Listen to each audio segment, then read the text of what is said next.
Hello बच्चों, आप देख रहे हैं कॉमर्स विद हल्का क्लास, जिसमें बच्चों अभी हमने नई सीरीज स्टार्ट करी है कि आपके अनसॉल्व के क्वेश्चन कराने हैं ईयर वाइज।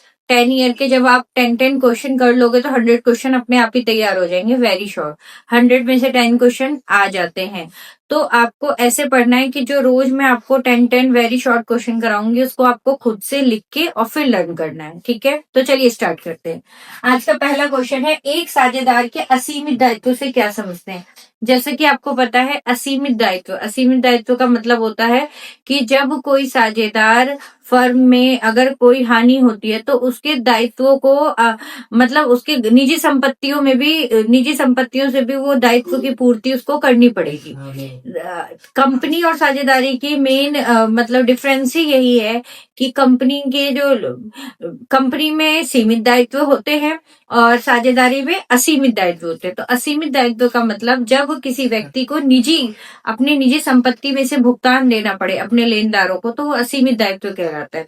तो साझेदारी में ये होता है कि अगर आपको कोई हानि हुई है तो अगर आपके फर्म की संपत्तियों को बेचकर हानि की पूर्ति नहीं हो पाती है तो साझेदारों को अपनी निजी संपत्ति का प्रयोग करना पड़ सकता है। इसी पॉइंट को बोलते हैं असीमित दायित्व, अनलिमिटेड लायबिलिटी। ठीक है, नेक्स्ट है साझेदारी पुनर्गठन। लास्ट वीडियो में भी था ये क्वेश्चन कि साझेदारी पुनर्गठन क्या होता है। जब कोई नया साझेदार फर्म में आता है, जब कोई साझेदार फर्म छोड़कर जाता है, या लाभ हानि में परिवर्तन होता है, या किसी साझेदार की मृत्यु हो जाती है, तो साझेदारी का पुनर्गठन होता है, मतलब दोबारा बनती है पार्टनरशिप। उसे ही बोलते हैं साझेदारी फर्म का पुनर्गठन। नेक्स्ट है नए साझेदार के दो अधिकार। नए साझेदार के दो अधिकार होते हैं, लाभ में हिस्सा पाने का अधिकार। जिस डेट को वो आएगा उस डेट से उसको लाभ में हिस्सा मिलना शुरू हो जाएगा। और सेकंड है संपत्तियों में हिस्सा प्राप्त पाने का अधिकार। तो जब लाभ में हिस्सा मिलेगा संपत्तियों में भी हिस्सा मिलेगा। लेकिन संपत्तियों में हिस्सा क्यों मिलेगा, क्योंकि वो तो मिड में आया या बीच में आया। इसी चीज को दूर करने के लिए पूर्ण मूल्यांकन खाता बना लिया जाता है कि जिस डेट को कोई न्यू पार्टनर आएगा उस डेट तक पूर्ण मूल्यांकन खाता रेडी है। उसके बाद जो उसकी एक्चुअल जो भी प्राइस होगा किसी भी एसेट का, उसके अकॉर्डिंग निजी नए साझेदार को उसमें हिस्सा मिलेगा। सिंपल अगर आपको आंसर देना है एक लाइन में तो दो अधिकार, लाभ प्राप्ति का अधिकार और संपत्तियों में हिस्सा पाने का अधिकार। ठीक है, नेक्स्ट क्वेश्चन है बेटा, वो परिस्थितियां जब साझेदारी फर्म का विघटन हो जाता है। कौन कौन सी ऐसी परिस्थितियां, सर्कमस्टेंसेस आते हैं जो कोई फर्म डिसोल्यूशन में हो जाती है, मतलब डिसोल्यूशन हो जाती है, विघटित हो जाती है। नंबर 1 अवैध व्यापार, जब कोई आप इलीगल बिजनेस कर रहे हैं। नंबर 2 फर्म के जो पार्टनर्स हैं वो किसी एनिमी कंट्री का ना हो। अगर किसी शत्रु देश का कोई व्यक्ति आपके फर्म में साझेदार है तो भी आपका फर्म अवैध व्यापार में ही आएगा और वो बंद हो जाएगा। नंबर 3 कोई एक को छोड़कर बाकी सब दिवालिया हो जाए और कई सालों से व्यापार हानि में चल रहे हो। तो ये सब कंडीशन है जिसकी वजह से कोई फर्म विघटित हो जाता है। और एक को छोड़कर कोई दिवालिया हो जाए, कोई पागल हो जाए, साझेदारी लगातार हानि में चल रही है, ये सारी परिस्थितियां बनती हैं कि फर्म का विघटन हो जाता है। ठीक है, नेक्स्ट है सूचीबद्ध कंपनी से क्या आशय है। सूचीबद्ध कंपनी वो सार्वजनिक कंपनी होती है, वो पब्लिक कंपनी होती है जो किसी एक्सचेंज बोर्ड में जो सूचीकृत होती है, जिसका नाम लिस्टेड रहता है। ठीक है, मतलब किसी रजिस्टर्ड एक्सचेंज बोर्ड में जिन सार्वजनिक कंपनियों का नाम अंकित रहता है उसे सूचीबद्ध कंपनी कहते हैं। इस पर लोग ज्यादा विश्वास करते हैं और उनके शेयर्स में अपना ज्यादा से ज्यादा इन्वेस्ट करना चाहते हैं। नेक्स्ट है सुरक्षा के आधार पर ऋण पत्रों को वर्गीकृत कीजिए। ऋण पत्रों के कई प्रकार होते हैं। ठीक है, जैसे कि आपको पता होगा, आप ऋण पत्र क्या होते हैं। जब कोई कंपनी किसी बाहर के व्यक्ति से ऋण लेती है उसके बदले में जो प्रमाण पत्र देती है उसे क्या बोलते हैं, ऋण पत्र। अब ऋण पत्रों के प्रकार लॉन्ग क्वेश्चन में आपने पढ़ रखा है, उसमें एक पॉइंट आता है सुरक्षा के आधार पर। सुरक्षा के आधार पर दो तरह के होते हैं, कौन कौन से, सिक्योर और अनसिक्योर्ड, मतलब सुरक्षित और असुरक्षित। सुरक्षित ऋण पत्र वो ऋण पत्र होते हैं जिसके पीछे कोई ना कोई मॉर्गेज, कोई बंधक रखी होती है, कोई संपत्ति। तो ऐसे ऋण पत्रों को क्या बोलते हैं, सुरक्षित ऋण पत्र।